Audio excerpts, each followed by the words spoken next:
નમસ્કાર દર્શકો, પ્રથમ ન્યૂઝ ચેનલમાં આપનું સ્વાગત છે। રજૂ છે આજના સૌથી મોટા અને તાજા બ્રેકિંગ ન્યૂઝ। ચાલો શરૂ કરીએ આજના મુખ્ય સમાચારો સાથે। વાલીઓને મોંઘવારીનો વધુ એક મોટો માર। સ્કૂલ વાનમાં ₹200 અને રિક્ષાના ભાડામાં ₹100નો વધારો કરવામાં આવ્યો।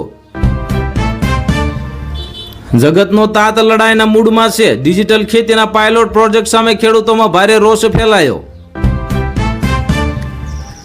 પેટ્રોલ ડીઝલ સસ્તા થશે। કેન્દ્રીય મંત્રીએ જણાવ્યા ભાવ ઘટાડવાના કારણ અને જનતાને મળશે મોટી રાહત। કર્મચારીઓ માટે ખુશ ખબર આવ્યા। પીએફ ક્લેમ રિજેક્ટ થવાની ઝંઝટ પૂરી। ખાસ સંજોગોમાં કારણ દર્શાવ્યા વગર મળશે પૂરા પૈસા। લગ્ન સરાની સિઝન પહેલા સોના ચાંદીમાં મોટો ઘટાડો થયો। 2 દિવસમાં સોનું ₹1050 સસ્તું થયું।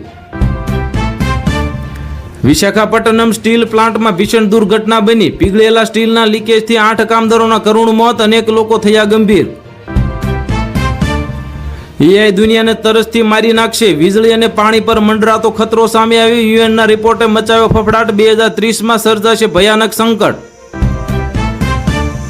સુરેન્દ્રનગરના કોંઢ ગામે પહોંચ્યા ગોપાલ ઇટાલિયા। સરકાર સામે ખેડૂતો માટે વળતરની કરી મોટી માંગ।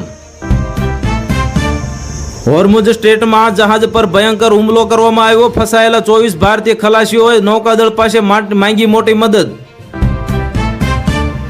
ખાતર વિતરણના નિયમો બદલાયા। પ્રતિ ખેડૂત 50 થેલીની મર્યાદા નક્કી કરવામાં આવી। આધાર વેરિફિકેશન છે જરૂરી।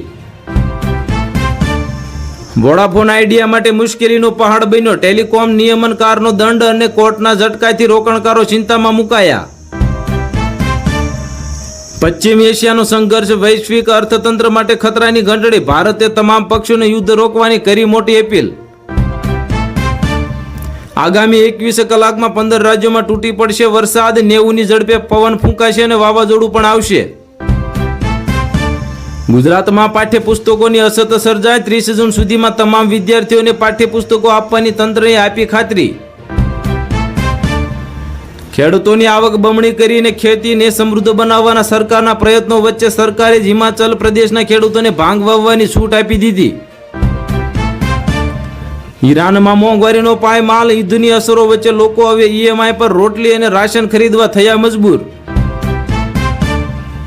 હવે 50 વર્ષની ઉંમર સુધી ડ્રાઇવિંગ લાયસન્સ વેલિડ રહેશે। આરટીઓના ધક્કામાંથી મળશે મુક્તિ અને સરકારે લીધો મહત્વનો મોટો નિર્ણય।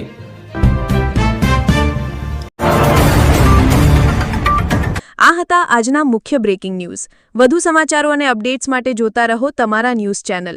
અમને સબસ્ક્રાઇબ કરવાનું ભૂલશો નહીં અને બેલ આઇકન દબાવો, જેથી તમને નવા વિડીયોની નોટિફિકેશન મળતી રહે।